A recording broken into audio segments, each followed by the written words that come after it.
Hello friends, আমি সুস্মিতা। আমার চ্যানেলে জানাই সবাইকে ওয়েলকাম। তোমরা কেমন আছো? আশা করি ভালো আছো। আমিও খুব ভালো আছি। দেখো, আমি গিয়েছিলাম রথ দেখতে আজকে আমাদের এখানে শ্যামসুন্দরের রথ দেখতে। আর আমাদের এখানে সবথেকে বড় রথ হচ্ছে শ্যামসুন্দরের। আমাদের গ্রামের রথ টানা ওই তিনটের পর এবার রথ দেখতে গেছিলাম আমি আর আমার দুটো ভাইজিকে নিয়ে। তো সকাল থেকে বলেই যাচ্ছে আমার দুটো ভাইজি কখন নিয়ে যাবে। আর দেখো, ছোটোবেলায় একবার বাবা মার সাথে রথ দেখতে এসেছিলাম। তো বর্ধমান কাঞ্চননগরের রথ দেখেছি, কিন্তু সব থেকে বেশি ভিড় হয় এই আমাদের শ্যামসুন্দরের রথে। দেখো, প্রচণ্ড ভিড়।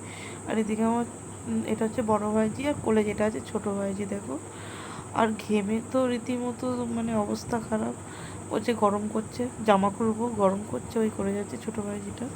আর আমরা যখন যাই সেই মাত্র রথটা না আরম্ভ হয়েছে।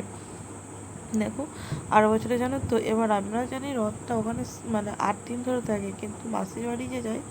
কিন্তু আর বছর রথ দেখতে গিয়েছিলাম আমি আর আমার ভাই, দেখছি রথতলা পুরো ফাঁকা। সন্ধেবেলায় পুরো ফাঁকা, একটা জোনা প্রাণী নেই, কিচ্ছু নেই, দোকান বাসারি কিচ্ছু নেই। দেখো, আর এই রথটা অনেকটাই বড়, ওই জন্যই মানে রথটা নেবে বেশি দূর নিয়ে যায় না রথ থেকে। দেখো, আর এত ভিড় হয়েছে কি বলবো, মেলা বসে, প্রচুর দোকান বসেছে, মেলা বসেছে, এত ভিড় হয়েছে তো কিছু বলার নেই। জাস্ট দেখো, আর এখানে কি বলবো, এইদিকে আমার ভাইজিটা বলছে চলো মেলায় চললাম, তারা যাচ্ছি। আর এটা হচ্ছে আমাদের রথতলা মন্দিরটা, এটা হচ্ছে মন্দিরের গেটটা।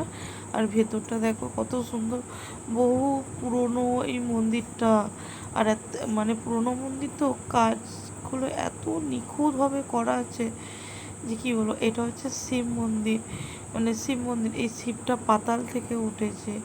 দেখো, আর এইটা হচ্ছে মানে মন্দিরের যে নকশাগুলো কত সুন্দর লাগছে। তো রথতলা আমরা বহুবার গেছি, কিন্তু শ্যামসুন্দরে কোন ছোটোবেলায় তো আবার সোজা রথ দেখতে যাইনি, উল্টো রথ দেখতে গিয়েছিলাম।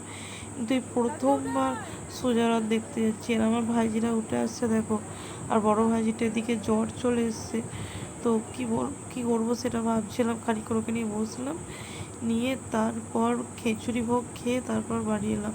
আর খিচুড়ি ভোগ খেতে যে বাপরে ভিড়, মানে কি বলবো, রীতিমতো সে এত ঠেলাঠেলি হচ্ছে, কিছু বলার নেই গো। আমি ভাবলাম তো ঢুকবই, বেরিয়েই চলে যায়। আমাদের এখানকার একটা দাদা গিয়েছিলো, বড় ভাইজিটাকেও কোলে নিয়েছিল, আর আমি ছোটো ভাইজিটাকে কোলে নিয়েছিলাম, নিয়ে কোনো রকমে খেয়ে বেরিয়ে এলাম। বসতে জায়গা পেয়েছিলাম, পাখা টাকা দিয়েছিলো দেখো।